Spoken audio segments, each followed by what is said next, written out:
तुम्हारी जिंदगी एक सर्कल बांधी हुई है। हर रोज उठते हो, अपना कोई काम करते हो, खाना खाते हो, सोशल मीडिया यूज करते हो, फेसबुक, इंस्टा, व्हाट्सएप, हर चीज को यूज करते हो। दूसरा दिन वही, फिर से वही रूटीन चलती जा रही है तुम्हारी। Your life has become a circle.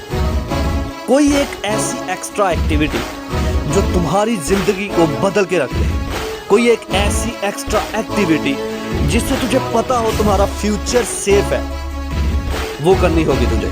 You must have to do something. तुम्हें जिंदगी में वो काम करना होगा जो तुझे सेटिस्फाई रखे।